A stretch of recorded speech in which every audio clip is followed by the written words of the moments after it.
UCB Life Issues with Paul Hammond. And a very warm welcome to this week's Life Issues. Now, it was the tail end of the 70s when I had to, as part of my college course, study C.P. Snow's Corridors of Power. It's not the best known book, and it would be fair to say that not much of it has stuck with me, but one idea that it contains has stood the passing of just over 4 decades. The thought that, regardless of who is in government, roughly the same decisions will be made at roughly the same time. Now, whether or not he was right, the image that he portrays of government and parliament and civil service that is a vast behemoth that seldom changes course is a powerful one, and one we might have some sympathy with. And it might incline you to think, well, there's no point in trying to influence that particular juggernaut, especially when you consider the outcomes for some of the more recent politicos who tried to limit and reduce the civil service. However, it was also around that time that I met Lyndon Bowring. He came to lecture when I was studying theology, and I had an opportunity to chat with him briefly after the lecture. Such was his presence and passion about conveying the truth of Jesus into the world around us, that it was no surprise to a young, politically active, slightly left-leaning student that I was then, when I heard that he was starting a project to bring the voice of evangelical Christianity into the parliamentary space. 40 years on from the work that Lyndon and those around him started, CARE has become a consistent, balanced and effective message bringer that speaks truth to power and endeavours to support policies of whatever political hue that make for a better way in society. And over my years in radio, well, I've done more than a few interviews with Lyndon and those that have followed him, including the current incumbent CEO at CARE, Ross Hendry, and the very excellent team that have worked and continue to work with them. So it was a given, especially in the light of the current political climate, that we would want to explore the work of CARE in its 40th year and see what their experience might teach us about lifting our voice for truth and justice in everyday life. Joining me to explore the journey is current CEO of care.org.uk, Ross Hendry. Ross, welcome to Life Issues. Well, thank you very much. And I made the point there about CARE being a balanced and consistent and I think I'd probably throw in respectful as well, messenger of truth. Because it would be fair to say that Christian representation to Parliament and to the wider world hasn't always been balanced, respectful and appropriate, has it? No, and I think that may come from a good starting place, that we are passionate about what we believe. And we are passionate that we have the answers to some of the world's problems. But sometimes that passion can be misguided. And one of the things that I have loved about CARE, even before I came to work for CARE, was the fact that it wasn't just the message that we took a great care in thinking, what's the biblical message that we're conveying? But what's the Christ-like way of conveying that message? And that is a deeply relational way of looking at our work, not just thinking about the ends justify the means. You are very much about relationship, I know, and not just in terms of spending time talking to parliamentarians and those who shape policy and determine, not just taking time to be a part of sharing with other organisations of a similar design to yourselves that are working within Parliament, but also in terms of providing resource and support and researchers and training for young people who want to work in Parliament. And yet, CARE itself did grow out of a standing on Parliament Green with a placard shouting at the parliamentarians as they went past. Yes, absolutely. I mean, the story of how care came to be is a fascinating one. And as much as if I can say this, pride ourselves in speaking with truth and grace now, um, our story begins with placards in Trafalgar Square and shouting outside of Parliament before we got inside of Parliament, working shoulder to shoulder with politicians, and care was established 40 years ago this year, 1983. Ironically, I guess, because lots of people, if you like, outside of the church associate evangelicals with right-wing politics, that we started in the midst of a conservative government that the church was worried wasn't listening to it. But the story of care goes back a decade before that, in terms of the nationwide Festival of Light, which was this protest movement of the church coming together and saying the progressive reforms, socially progressive reforms, as they were called at the time of the late 60s, and the Labour governments of that time, had radically changed the cultural environment in which we operated. And the church had really not taken much notice of politics in the decades before that. So all these changes had taken place without Christian engagement and a biblical voice in those debates. So the country found itself in the 1970s, Nationwide Festival of Light, 1971, another conservative government, Edward Heath's government, but implementing and in a culture created in the late 60s, which was completely different to the one that the church expected to be around it. So that protest movement around those reforms of the late 60s, early 70s snowballed, gained momentum. And by the early 1980s, a trust was formed. Lyndon was one of the co-founders of that. And then in 1983, that trust turned into a charity, an organization that is CARE. And I mean, you make a point there that there was concern at the end of the 70s, beginning of the 80s. It was the Thatcher years. There were concerns that perhaps the government weren't actively listening to what the Christian perspective, especially the evangelical Christian perspective, had to say. In fact, there are some accounts that say that Mrs. Thatcher's government was absolutely adamant that there would never be Christian radio in this nation. Well, we look how that turned out. But what was it that wanted to step from the protest in Trafalgar Square into the halls of Parliament? What was the motivation that drove those pioneers of care? Well, I think it was a realization that shouting on the outside will only ever get you so far, because doors and windows can be closed and legislation is passed without listening to that voice on the outside. I think the other motivation was clearly deeply rooted in the biblical examples of people like Joseph and Daniel and Nehemiah, who, inspired by God, got, if you like, the God's plan that they were not to be outsiders, they were to be insiders, changing things from the inside. And I think what really happened with Christianity was that our theology developed, our theology matured. So in the post-war era, it was very easy to sort of fall into almost the heresy, I would say, of thinking that there's a sacred secular divide. Another divide that I think is really a falsehood is that sort of it's all about individual belief and faith, and let's forget about the wider society issues that we grapple with. And I think evangelicals in particular, through people like Francis Schaeffer from the US, but also John Stott in the UK, regained this holistic biblical evangelical vision that we were to be salt in our society, that we would do salt and light. And therefore it wasn't let's retreat to our bunkers, let's get in there, pervasive. That included getting into Parliament.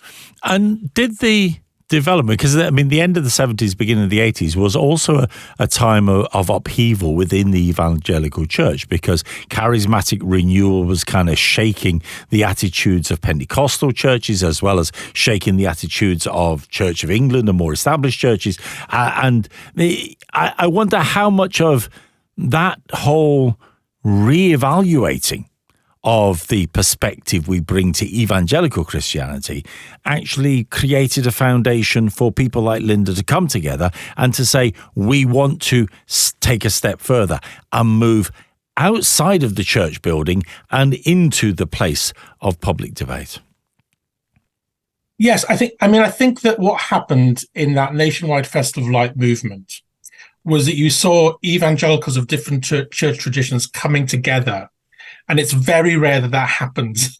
We are in the brokenness and sinfulness of the world. Even the church is tribal and factional, and divisive at times in itself.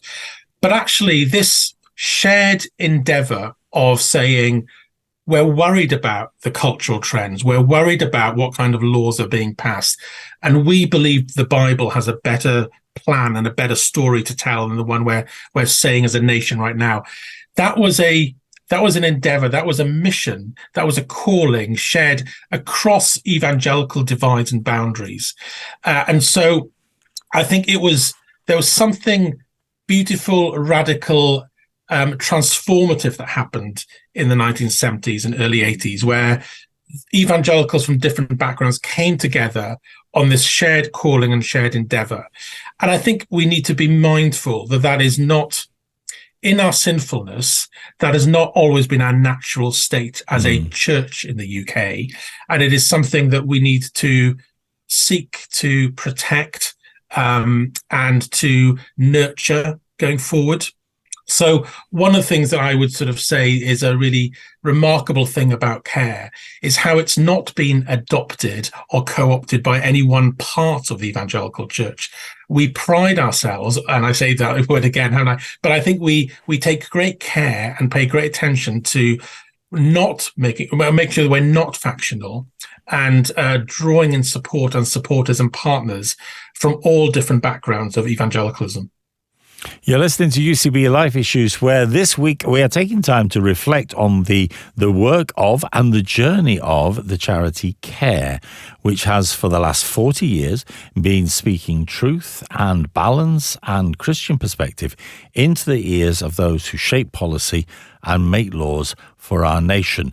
Ross Hendry is the CEO. He's my guest today. You used the phrase earlier on that shows what CARE stands for, both literally but also symbolically. So explain to us the idea of CARE, the name of CARE. Yes, well, I mean, lots of people may just think that it's weird. We've got our caps lock stuck on our keyboards when we always use the capitals to describe CARE, because it's a nice name to show our compassion. No, CARE is actually an acronym for Christian Action, Research and Education. And at the beginning of the founding back in 40 years ago, in 1983, those were key elements of what we did as a charity. We thought that through research, we could inform public debate, educate politicians through theology and good research. Education, we could provide resources and educational training programs for both the church as well as people interested in politics. And then finally, action. I think sort of sometimes people think that CARE is only about lobbying and campaigning. A really important strand of our history has been putting our actions behind our words and our intention. And there are some remarkable ministries that have grown out of CARE in its 40 years. We've got a history of incubating things and then releasing them to see if they flourish or not. So often we get confused with Care for the Family, for example. Rob was part of the CARE team. That work was grown and nurtured within CARE and then released to sort of become its own charity. So in some ways, we are the parent of Care for the Family in that sense. But we've done other endeavors. We helped, and we're absolutely vital in the beginning of the crisis pregnancy network as centres. So think about how we support women with unplanned pregnancies.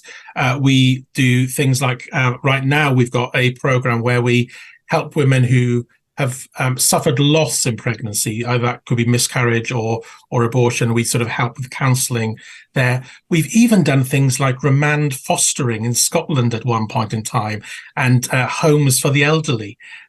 So there are lots of these things where we believe it's not just about talking about these things or even thinking about these things. We've got to have the integrity of sort of saying, well, we think, we write, we speak, but we also do as well. And of course, one of the things that you do is to, with an eye to the future, work to train and equip young Christians who want to step into the world. Some might say, why on earth would they? But they do. They want to step into the political world. They want to go into politics, or they want to work in politics as researchers and workers for parliamentarians. And the provision of this resource is something that has been very welcome from those who are actually in the Palace of Westminster. Yeah, absolutely. I mean, let me just say now that maybe the public's perception of politicians is somewhere between taxman, estate agent, and, I don't know, some other terrible sort of profession you could think of. But I truly believe that a calling to politics for a Christian is a high calling indeed, to put others before yourself, to think about how you serve the needs of others and the nation more generally. So we absolutely, desperately need thoughtful, faithful, courageous, bold, intelligent Christians in our politics and in the public square today. We realize as CARE, sort of, part of Lyndon and others realized sort of over 30 years ago that the quality of our politicians was directly relating to the quality of laws that we pass as a nation and the leadership of the nation. And so we really needed to educate and train Christians to go into that space, and to have people of high quality going into that space. So 30 years ago, the leadership program was started within CARE. Since that, over 30 years, we've trained up about 350 people, young adults coming out of university, give them a deep education in good evangelical theology and public theology, but also arrange that they have often had placements in Parliament with politicians in the Commons, in the Lords, sometimes in think tanks or other institutions that influence politics and our laws.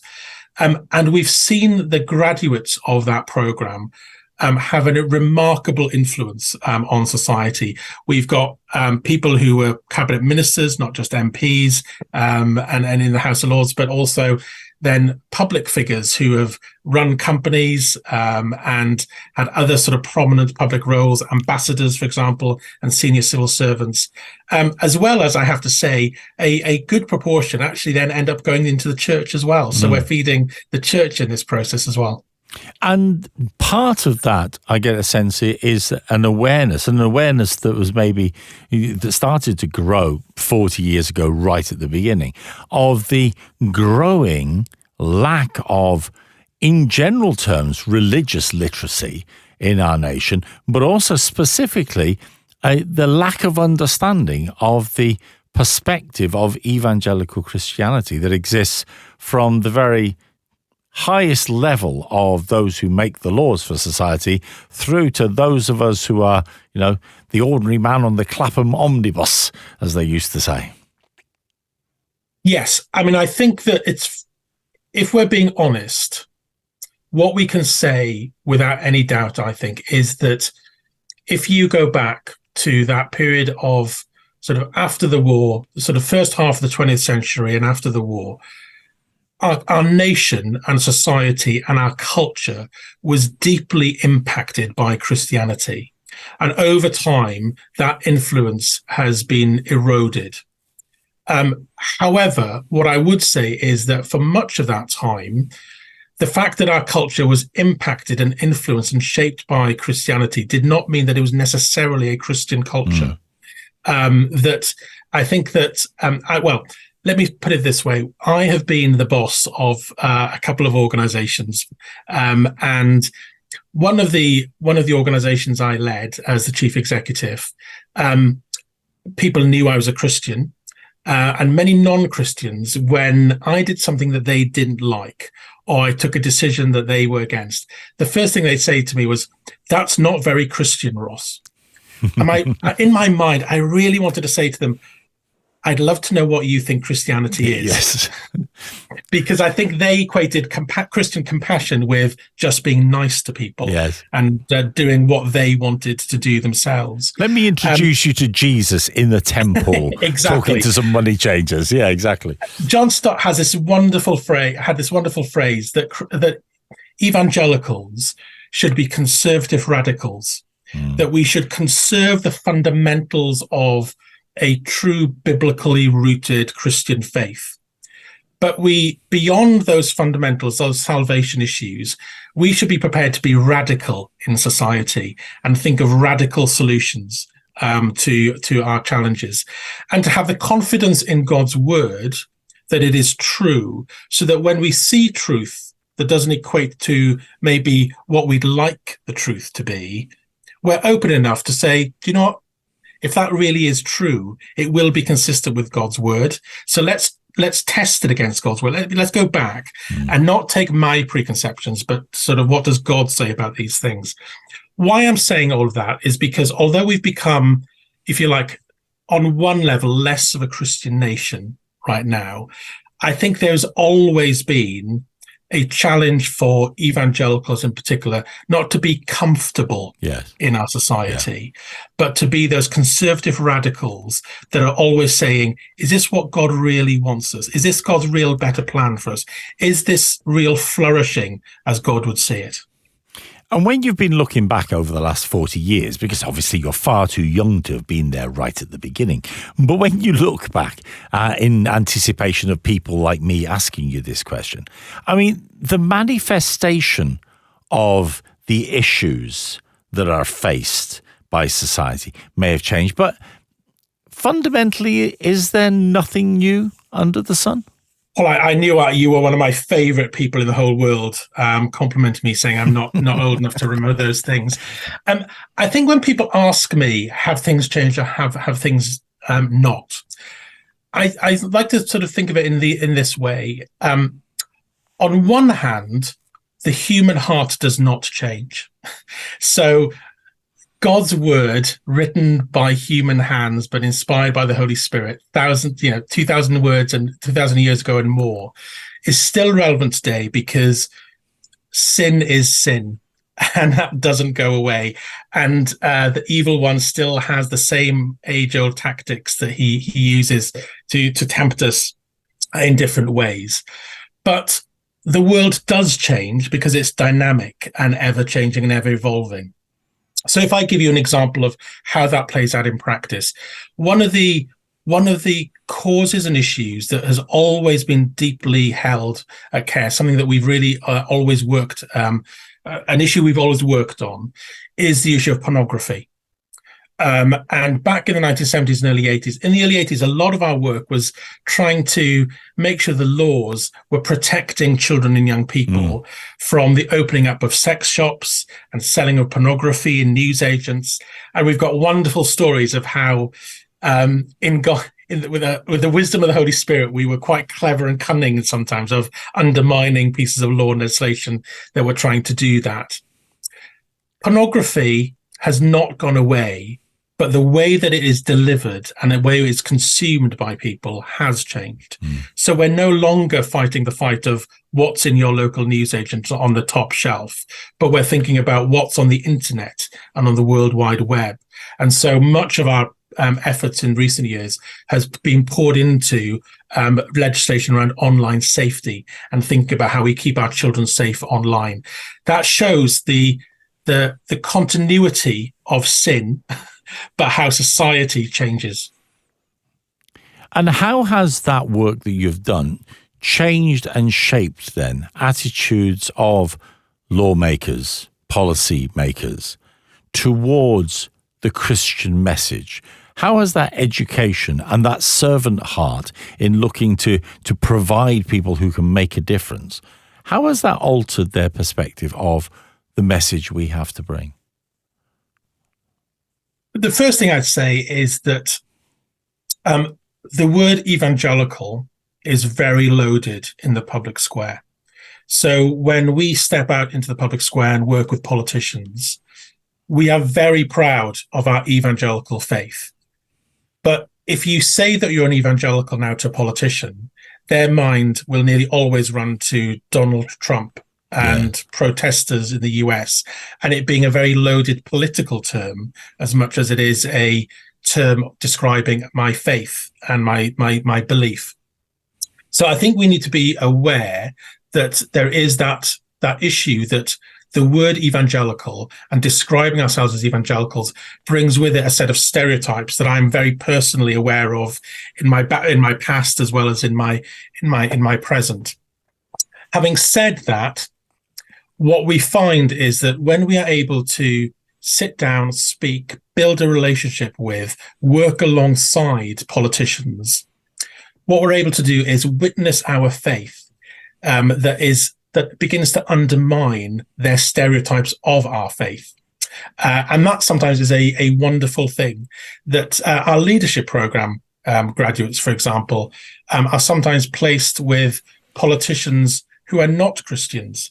And it's a wonderful opportunity that they have to witness their faith through sharing their life with those politicians, and to show those politicians that evangelicals are not some unthinking right-wing sort of only interested in one or two issues, but we are people that care deeply about and love our neighbours, that we are thoughtful, that we are intentional, that we are compassionate, that we are rounded, that we have a whole world view.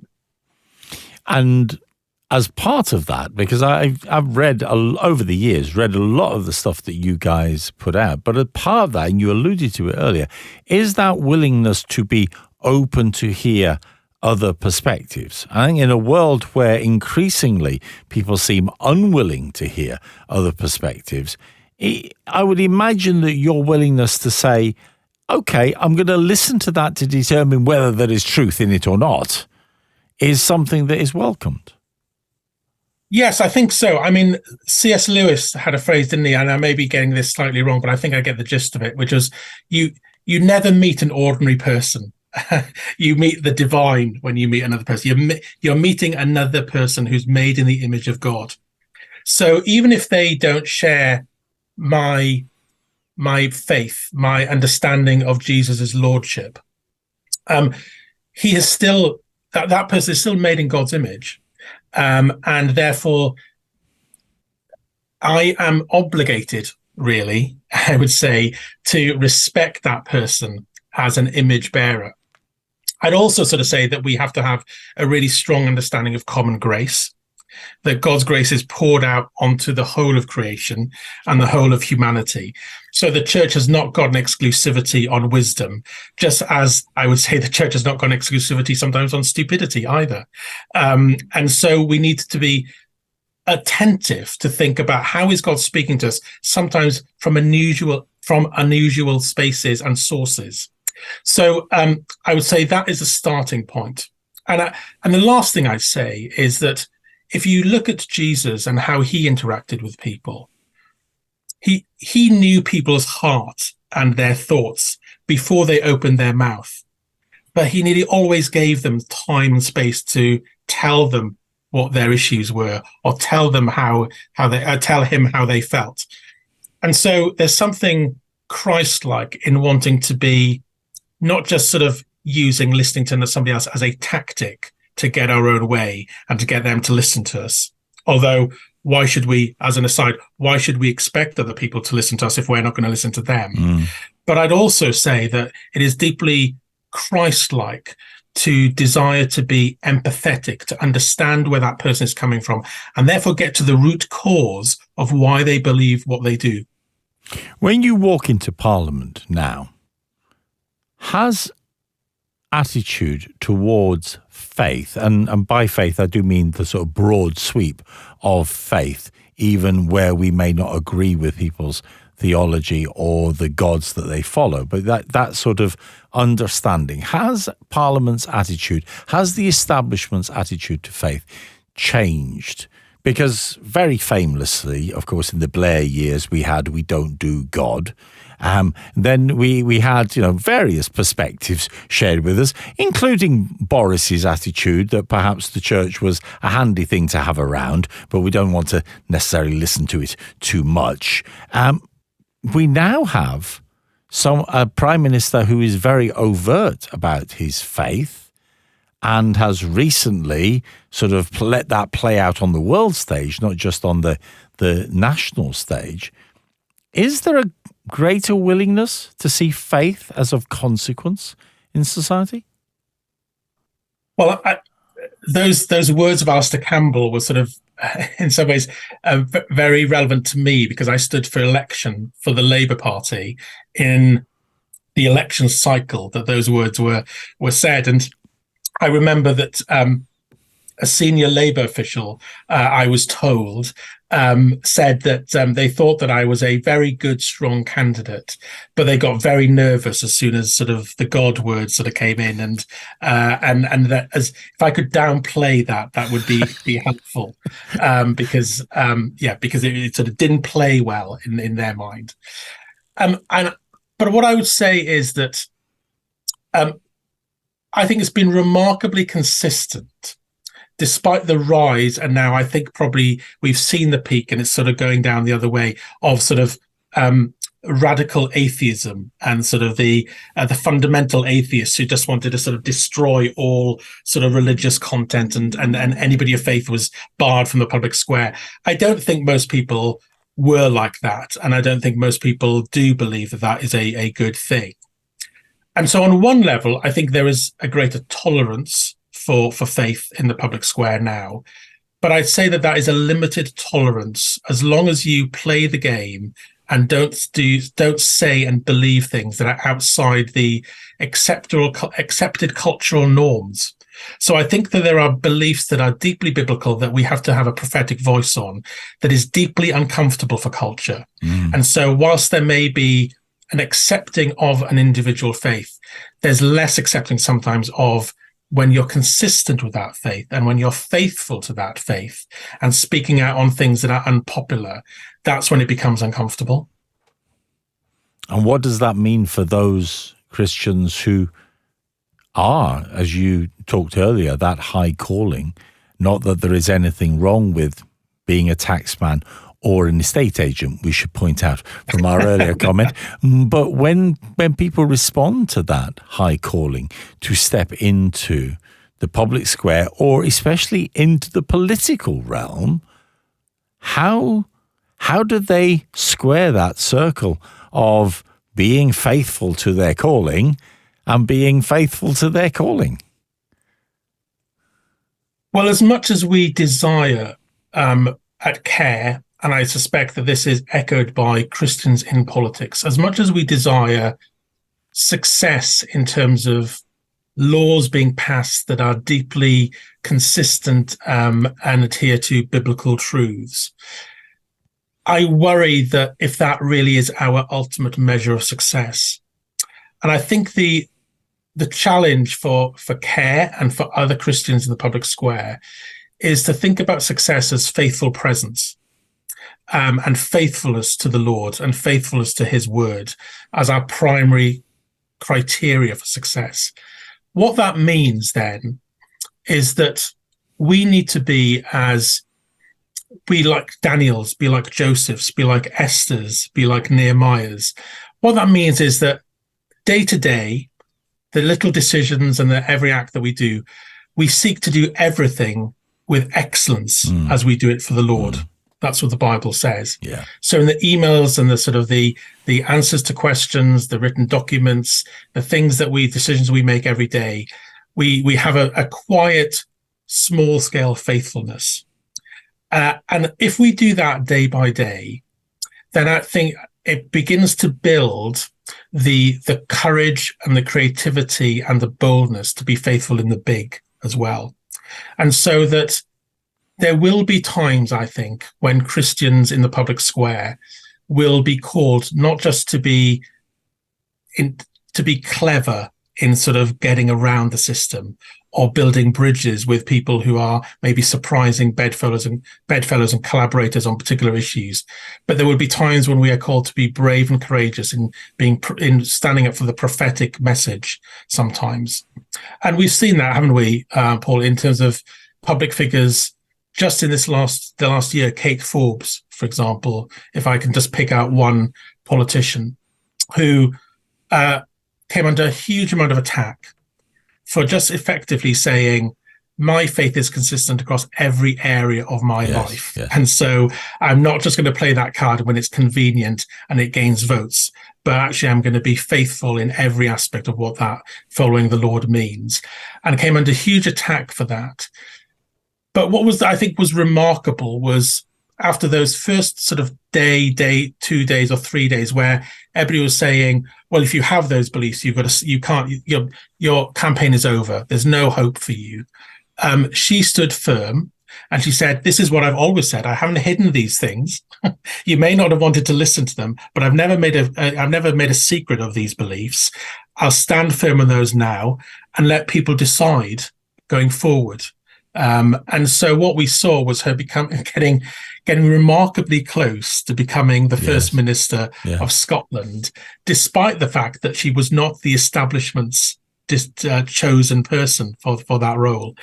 So I think that the establishment will always be accepting on one hand when we're tame and be very against us when we are stepping outside of that and saying the biblical message is radical and countercultural.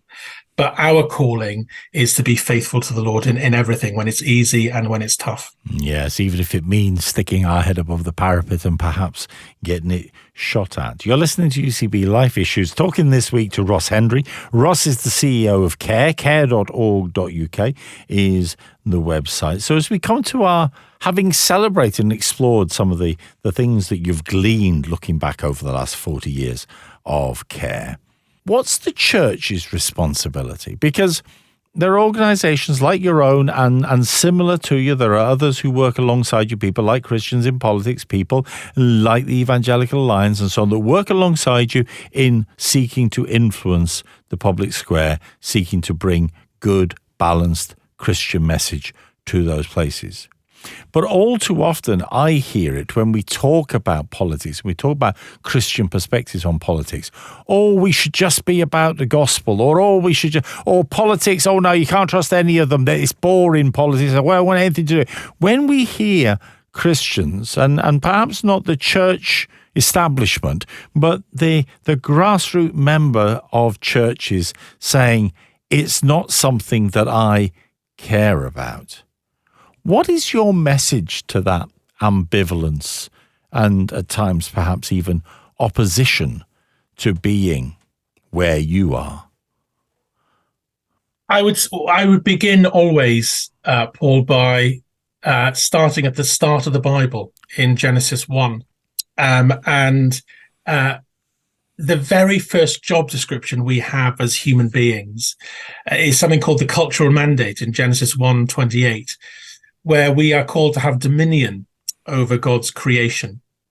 And in the subsequent chapters, what you find is that God creates and ordains 3 institutions and says that these are to be at the heart of my plan of how mankind, humans, organize themselves. And those 3 institutions are the family, the church, and government. So he doesn't talk about schools. He doesn't talk about department stores or transport systems. There absolutely are biblical principles you apply to those things. But institutionally, God only creates and ordains 3, the family, the church, and government. So to think if I'm a Christian that I don't care about government, I'm basically saying, well, God ordained something. I don't really care about what God's plan for the world is and how he wants us to be organized. That says something, that God cares about how we structure, how we organize ourselves and our society, how we are to have dominion over his creation. But we also, obviously, he creates the church as well. So we've got to think about how do we connect the church and government, not in terms of bringing church and state together, but how do they interact? And part of what we try to do at CARE is to think through what is an appropriate role for the state, for government to do? What does good leadership at a political level look like? But also, what's the role of the church? And I would say one of the things that's happened over the last 40 years of CARE is, if we go back to our start, it was very much the sense that our nation was moving in the direction that was directed from top down. So politicians passed laws that really created our culture and our society and organized us. To some extent, that's still the case, but we're far more of a bottom-up society now, where politicians are really listening to what's going on in the ground. That gives the church an amazing opportunity to fulfill its God-given mission, I think, to be the light of the world. Israel was marked out as a people, wasn't it? Because God wanted them to be a shining beacon to the nations around them. And in some ways, the church is the inheritor of that mission, that we are to be the light of the world. We are to manifest God's plan for the world. When the world looks at the church, it should be astounded at the beauty of how we have relationships with one another and how we seek the welfare and the well-being of our communities. And so what I would say is that CARE more and more these days is, yes, about saying, Christian, there are things going on in Westminster that we can be your representative. We can be the light in the corridors of power. We can work alongside politicians. We have an expertise in those areas that the normal Christian can never have. And one expression of your desire to see the nation be led more by biblical values is to support us in that work. But equally, what we would say is that we want the church to be our partners, to be Jesus's hands and feet on the ground in every community. And so more and more what we're doing is producing resources for church leaders to think about how they are leading and teaching their congregation to engage in the issues that family and friends are talking about what colleagues are talking about what fellow parents are talking about at the school gate. You could be talking about what God's plan is for those things that you're talking to other people about. We want to equip church leaders about that. We also want to just speak to the average Christian across the country and say, support us to do our work in Westminster, but we want to equip, empower, inspire you to be change makers, to be transformers in your local area by being Christians who, yes, speak the truth of the gospel, but live the truth of the gospel as well. Yes, that back to where we started, I suppose, and that it is about the relationship and it is about the connection and it is about the lived reality, not just the standing in the square or not even the standing in the square shouting through the megaphone. Absolutely. I mean, when we love the Lord our God with all our heart and our mind, that naturally leads to loving our neighbor as well. And I don't know about you, Paul, but if I truly love somebody, I just don't talk about it, but I do something about it as well. I love my wife deeply, but if I just said to her sort of what I thought the theory of a good marriage was, without trying to be a servant-hearted husband in what I try to do every day to serve her, we would have a rubbish and not very loving marriage. If we are to love our neighbors, we need to be confident in speaking the gospel, but we also need to be confident that the Bible speaks into every aspect of life, and that includes politics, but also be confident that politics and government is a God-ordained institution that the church and individual Christians are to engage with in a way that is hopeful, optimistic of the power of God to transform lives. And when we speak about those difficult subjects, when our faith and our message is across all areas of life, not just in the comfortable, accepted norms, as you talked about earlier, is the tone with which we do that key to effectively communicating and maintaining respect for our perspective, as well as showing respect for others? Absolutely. I I started our conversation, didn't I, by saying that it's not just the what we believe and what we're trying to sort of to do, but it's how we do it as well. We have always been about truth and grace in care.